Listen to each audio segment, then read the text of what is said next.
Mark, throughout these entire negotiations, you have kept quiet until today. Why now? Why come out with the statement at this point? You know, it's important for our fans to know. I've been in this role for 7 years now.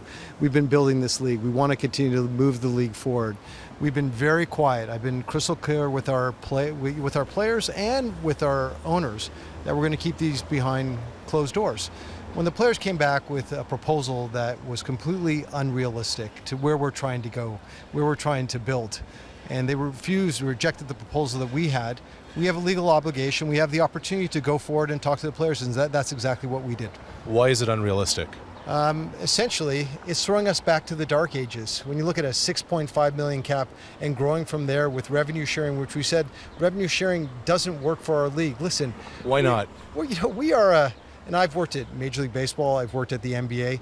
We're a huge brand in this country. You know, the Grey Cup every year is the preeminent event, but we're small businesses. You know, we have teams that some are making money, some are making $1 million. Look at the Edmonton Eskimos, makes $1.9 million. They cut $1.5 million in costs to get to that profitability. They're down in sponsorships, they're down in gate revenue. The fact of the matter is, there's not a lot of profit to share. They're talking about sharing revenue. The bottom line, we want our teams to start to make some money. The getting rid of the revenue sharing in the last negotiation essentially allowed us to invest in new stadiums, to build the CFL that you're starting to see today, and we don't want to go backwards. But the argument from the players then becomes, Mark, that it's revenue sharing. So it would be 50% of television money. It'd be less than that from the ticket money, from the sponsorship money. And as a result, if those revenues go down, well, then the cap would move accordingly. What you're talking about is revenue sharing. You're not talking about profitability of our franchises. And that's the most important thing for people to understand, is that what we're doing is, you know, every other professional sports league has, if you look at it, you look at the negotiations probably with the NHL, with NFL, with NBA, they were cutting the share of the players down. Right. That's essentially what they're doing. They were taking away from players. In the proposal, we're giving the players more. The league is doing better, and we're prepared to give the players more, and that's exactly why we want to directly communicate. So the players really understood clearly what our message was, and the message is your average salaries are going to go up, the minimum salary is going to go up, the cap is going to go up. We're going to do things to protect the safety of our players. We're going to put more players on the roster so you have more rest in between plays. You know, those are the type of things that we're going to do. We're going to limit the amount of contact during regular season practice. All those type of things are for the betterment of the game and the betterment of our players. The players came with a proposal that wanted an independent neurologist on the sidelines, stating player safety as the key reason, and for a second opinion on doctors and for more money into concussion research. They say the league turned that down, and documents show that. If player safety is of importance, why did the league reject that into the CBA? Listen, I'm the chairman of the Player Relations Safety Committee, and essentially what we looked at is a couple of different things. We had long conversations with all of our team doctors. They have the closest relationship with the players. So in terms of assessing a player who's been concussed, they will understand what the baseline is, and we are of the opinion that our team doctors can assess those players. So that's the important thing. They have the relationship with the players. All the other factors that you look at, we were the first league, you know, before the NFL to put protocols into place. Sure. So we continue to invest in concussion.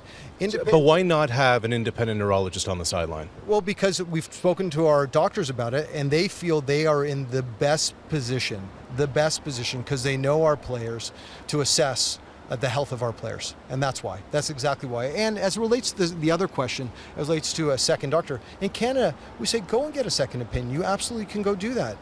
We'll accept that. What we were debating over was whether players should go and charge us for that second opinion if they want to go down to the States. We'll look at second opinions, but if a player wants to get a second opinion, if he's in Texas, you have to pay for that second opinion.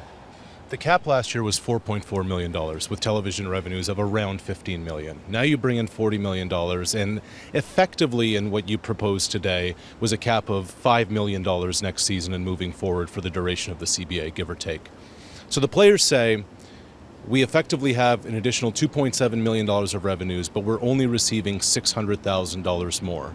Why is $5 million fair, and why wouldn't it be closer to 6.2 as the players have proposed? Because I think that's a simplistic view of our business. You can't pull out one line item of a business and say, okay, we want to take that piece, and we want to take 50% of that, and we don't want that one. We don't want the cost. So we got a $100 million cost in building the new stadium in Winnipeg, and our team has to finance that cost over the next 40 years. We don't want to be responsible for that cost. So we look at it and say, you have to look holistically at the business. It's too simplistic to say, okay, this one piece of revenues are up. So Winnipeg has a $24 million top line now. Right.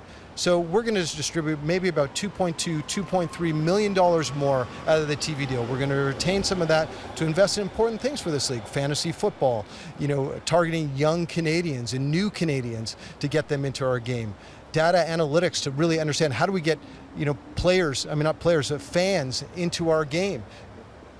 If you look at the Winnipeg Blue Bombers, their revenue is only going to increase 10% because of the new TV deal. So we are a gate-driven league.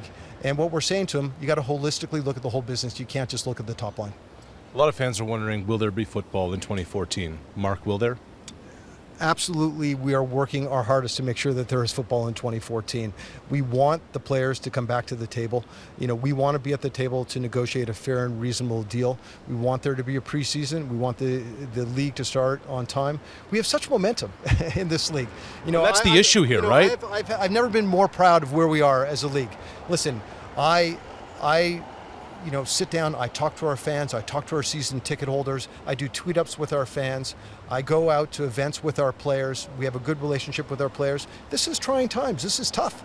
Personally and professionally, I'm someone who loves this game, this is very tough. This is very tough for us.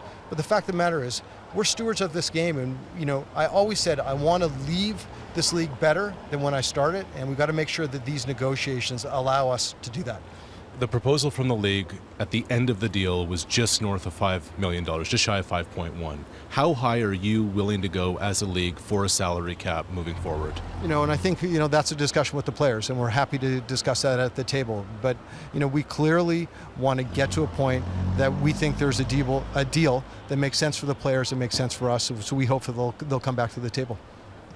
The players thought they were negotiating in good faith with the league, and Scott Flory said they felt they were ambushed today by the fact that after 5 or 10 minutes, the meeting just ceased and this statement came out publicly. How would you characterize what happened today? What I characterize it, we were very clear in the last round of negotiations, and Scott, made a comment about me not being in the negotiations.